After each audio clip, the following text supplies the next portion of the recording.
Selamat pagi, saya Hamditia Aulia Safriza. Dan saya Winda. Kami mahasiswa semester 6 Ilmu Kesehatan Masyarakat akan mereview materi dari pertemuan 1 sampai pertemuan 8 mata kuliah Ilmu Penyakit Tropis.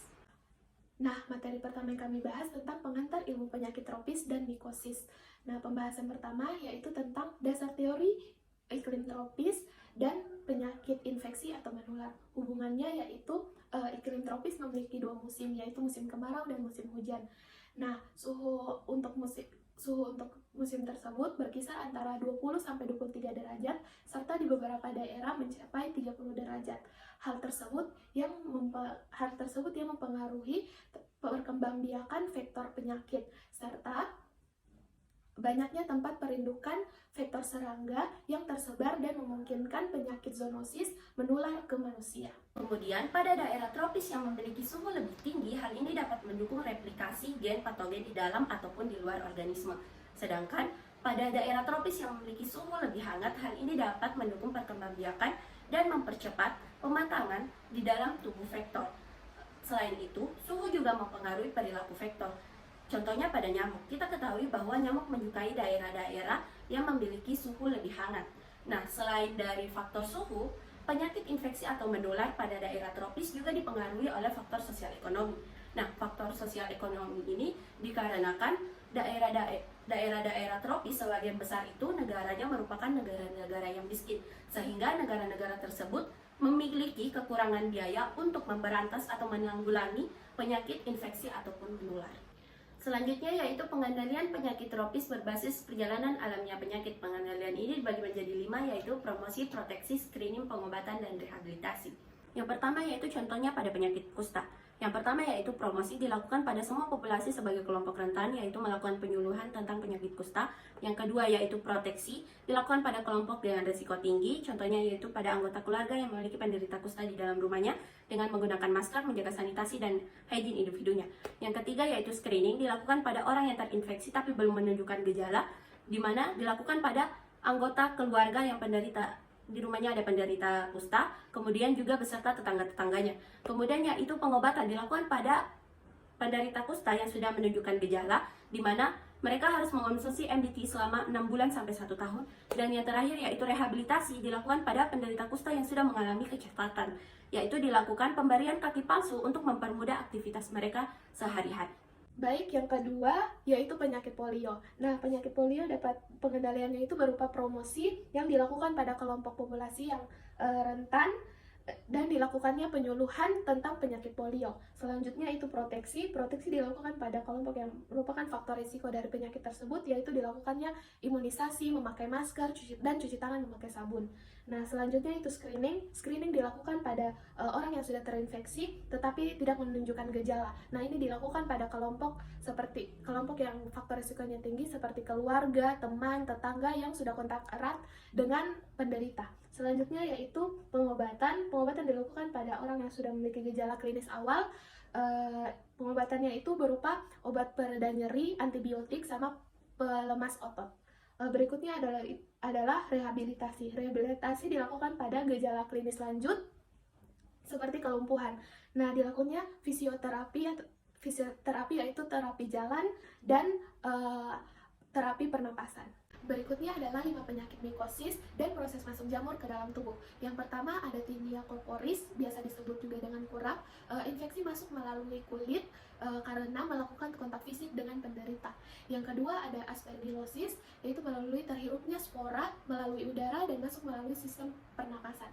Yang ketiga adalah candidiasis, spora masuk melalui hubungan seks dan juga ciuman. Yang keempat ada Tinea unguium, spora masuk melalui kulit di bawah kuku kaki. Dan yang terakhir ada Tinea pedis, spora masuk melalui kulit, rambut, dan juga kuku. Selanjutnya yaitu kondisi iklim tropis dengan kasus mikosis. Kita tahu bahwa di daerah tropis merupakan daerah yang memiliki kelembapan yang tinggi, sehingga daerah tersebut lebih rentan untuk tumbuh jamur, sehingga kelompok atau individu yang tinggal di daerah tersebut lebih rentan untuk terkena infeksi jamur. Selain itu, daerah tropis merupakan daerah yang memiliki suhu yang panas, sehingga ketika individu beraktivitas, individu tersebut lebih rentan untuk berkeringat, dan ketika tubuh berkeringat, area tubuh tersebut menjadi lebih lembab dan hal ini dapat mempermudah infeksi jamur terhadap tubuh. Berikutnya, kami akan membahas tentang penyakit menular seksual. Nah, yang pertama itu penyakit menular seksual yang tergolong dalam infeksi lokal dan infeksi sistemik. Nah, infeksi lokal yaitu infeksi yang terjadi pada organ tubuh tertentu, contohnya kandidiasis. Nah, kandidiasis ini bisa terjadi pada organ mulut dan bisa juga terjadi pada organ kelamin. Sedangkan infeksi sistemik adalah infeksi yang terjadi ketika agen penyebab penyakit menular melalui darah ke organ tubuh yang lainnya. Contohnya pada penyakit gonore, di mana bakteri gonore menyebar melalui darah ke organ ginjal dan menyebabkan kerusakan pada organ ginjal. Selain itu, infeksi sistemik juga terjadi pada penyakit sifilis, chlamydia, HIV/AIDS, dan juga hepatitis. Selanjutnya yaitu window period pada perjalanan penyakit AIDS dan kaitannya dengan penularan HIV/AIDS. Window period atau periode jendela ini merupakan waktu antara terpapar HIV hingga hasil tes yang dilakukan memberikan hasil yang akurat. Individu yang berada pada periode ini ketika melakukan tes hasilnya akan negatif, sedangkan individu tersebut sebenarnya sudah tertular dan dapat menularkan HIV/AIDS ke orang lain. Nah, ketika melakukan tes ini, individu harus melakukan tes ulang di beberapa bulan ke depannya dikarenakan periode jendela ini diperkirakan terjadi sekitar 3-6 bulan. Berikutnya yaitu wanita lebih berisiko terkena HIV karena beberapa faktor, yaitu faktor pertama itu faktor biologis di mana organ reproduksi wanita lebih rentan luka atau lecet saat berhubungan seksual daripada organ reproduksi laki-laki. Nah, hal ini yang menyebabkan virus HIV dapat menembus dan masuk melalui peredaran darah. Dan konsentrasi HIV pada sperma jauh lebih tinggi, yaitu 11.000 partikel dibandingkan konsentrasi HIV pada vagina yaitu 7.000 partikel, sehingga penularan HIV dan PMS lebih berisiko dari laki-laki kepada perempuan. Dan perempuan lebih berisiko mengalami kekerasan seperti pemerkosaan, hubungan insek, dan pemaksaan melakukan hubungan seksual tidak melalui vagina. Yang kedua yaitu faktor sosial. Perempuan tidak bisa menolak ketika dipaksa untuk melakukan hubungan seksual, di mana ketika perempuan ingin memakai kondom tetapi dari pihak lelaki tidak mau, sehingga perempuan tidak bisa menolak hal tersebut karena bisa saja laki-laki tersebut mengancam untuk menceraikan perempuan tersebut dan ataupun melakukan kekerasan kepada mereka. Hal ini mengajarkan perempuan menjadi sasaran kesalahan dalam melakukan hubungan seksual. Selanjutnya yaitu penderita PMS berisiko terinfeksi HIV dikarenakan pada umumnya penderita PMS itu memiliki luka yang tak kasat mata karena ukurannya yang kecil pada kelamin. Dan luka ini dapat menjadi jalan masuknya virus HIV ketika penderita PMS melakukan seks beresiko dengan penderita HIV. Selain itu, penderita PMS memiliki daya tahan tubuh yang lemah sehingga ketika virus HIV masuk, virus HIV lebih mudah menyerang sistem kekebalan tubuh penderita PMS tersebut. Selanjutnya yaitu teori pengendalian penyakit berbasis perjalanan alamiah penyakit untuk penyakit AIDS. Yang pertama yaitu promosi berupa penyuluhan, edukasi, dan informasi tentang HIV/AIDS kepada semua populasi sebagai kelompok rentan agar mereka tetap sehat. Kemudian proteksi berupa penggunaan kondom saat melakukan hubungan seksual, tidak melakukan hubungan seksual beresiko, tidak gonta-ganti pasangan, dan tidak menggunakan jarum suntik yang sama berganti-gantian kepada mereka yang memiliki resiko tinggi untuk terinfeksi HIV seperti PSK, LSL, pengguna narkoba, jarum suntik, dan yang individu yang suka gonta-ganti pasangan. Kemudian screening yaitu pemeriksaan tes HIV kepada mereka penderita HIV yang belum menunjukkan gejala. Kemudian pengobatan yaitu kepada mereka penderita HIV yang sudah menunjukkan gejala berupa pengobatan antiretroviral dan pengobatan infeksi oportunistik. Dan terakhir yaitu rehabilitasi kepada mereka yang sudah menderita AIDS berupa rehabilitasi psikososial, layanan paliatif, dan juga home based care. Kemudian, penyakit HIV/AIDS sebaiknya dicegah dikarenakan sampai saat ini belum ditemukannya obat untuk menyembuhkan penyakit HIV/AIDS secara total. Dan pengobatan yang diberikan kepada penderita HIV saat ini bertujuan untuk mencegah agar virus tidak menggandakan dirinya sehingga penyebaran virus ini dapat diperlambat. Selanjutnya, usia yang tepat untuk memulai edukasi penyuluhan PMS yaitu usia 12 tahun. Dan berdasarkan data WHO tahun 2022, lebih dari 500 juta penduduk menderita PMS di atas usia 15 tahun dan berdasarkan data CDC lebih dari 13 juta penduduk menderita PMS di atas usia 15 tahun. Selanjutnya, tingginya kasus HIV/AIDS di Indonesia dan di NTT disebabkan karena perilaku seks bebas. Selain itu, karena rendahnya pengetahuan masyarakat tentang perilaku seksual beresiko, pencegahan kehamilan yang tidak diinginkan, serta penyakit menular seksual. Selain itu, persoalan ini masih tabu di sebagian masyarakat Indonesia karena kultur yang masih belum terbuka untuk membicarakan hal tersebut.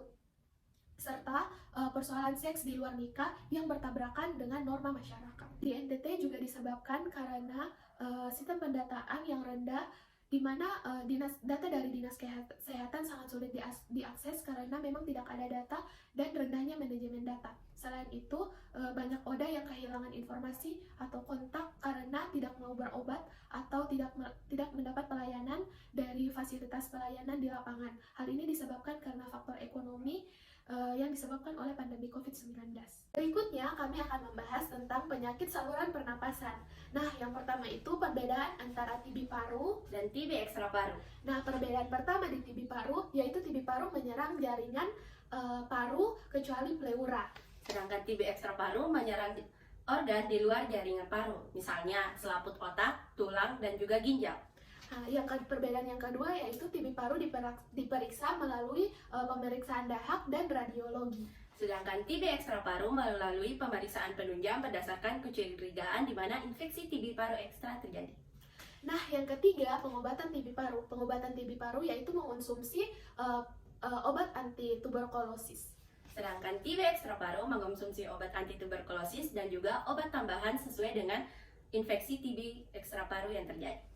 Selanjutnya yaitu perbedaan antara TB yang terjadi pada anak dan TB yang terjadi pada orang dewasa. Perbedaan pertama yaitu TB yang terjadi pada anak ditularkan melalui orang dewasa yang menderita TB dan bukan dari anak yang menderita TB lainnya. Sedangkan pada orang dewasa ditularkan sesama orang dewasa. Perbedaan yang kedua yaitu TB pada anak mencapai tahap aktif TB pada beberapa minggu atau beberapa bulan. Sedangkan pada TB dewasa berlangsung selama bertahun-tahun kemudian. Perbedaan yang ketiga yaitu TB pada anak gejala utamanya tidak naiknya berat badan anak kurang lebih 3 bulan. Sedangkan pada TB dewasa yaitu batuk terus-menerus yang berlangsung lama selama kurang lebih 2-3 minggu. Dan perbedaan yang keempat yaitu diagnosis pada TB anak dilakukan melalui ronsen dan sistem scoring karena sulitnya mengumpulkan dahak pada anak. Sedangkan pada TB dewasa yaitu pemeriksaan dahak dan radiologi. Selanjutnya yaitu perbedaan antara ISPA dan pneumonia. Perbedaan pertama yaitu ISPA merupakan infeksi saluran pernafasan akut yang menyerang saluran pernafasan atas dan juga bawah. Sedangkan pneumonia yaitu infeksi saluran pernafasan bawah atau alveoli dan termasuk dalam ISPA. Perbedaan yang kedua yaitu ISPA disebabkan oleh infeksi bakteri, virus, dan juga rickettsia. Sedangkan pneumonia yaitu disebabkan oleh infeksi bakteri, jamur, dan virus. Perbedaan yang ketiga yaitu angka kematian ISPA rendah dan angka kematian pneumonia tinggi. Dan perbedaan yang terakhir yaitu angka kesakitan ISPA tinggi dan angka kesakitan pneumonia rendah. Selanjutnya yaitu eliminasi kasus TBC belum dapat dilakukan di Indonesia karena satu, kemungkinan kurang efektifnya lagi vaksin BCG karena kurang lebih sudah digunakan selama 70 tahun lamanya. Yang kedua, adanya resisten obat. Hal ini dikarenakan adanya penderita yang tidak mengonsumsi obat secara rutin sehingga dia menjadi resisten dan bakteri di dalam tubuhnya juga menjadi resisten terhadap obat itu. Kemudian bakteri tersebut menular ke orang lain dan orang lain ini dapat menjadi resisten juga terhadap obatnya. Yang ketiga yaitu kurangnya kesadaran dari masyarakat di mana menganggap sepele penyakit batuk yang sudah berlangsung lama pada dirinya dan ketika berinteraksi dengan orang lain dia tidak menggunakan masker dan tidak menggunakan etika batuk. Berikutnya adalah teori pengendalian penyakit berbasis perjalanan alamiah penyakit untuk penyakit TBC.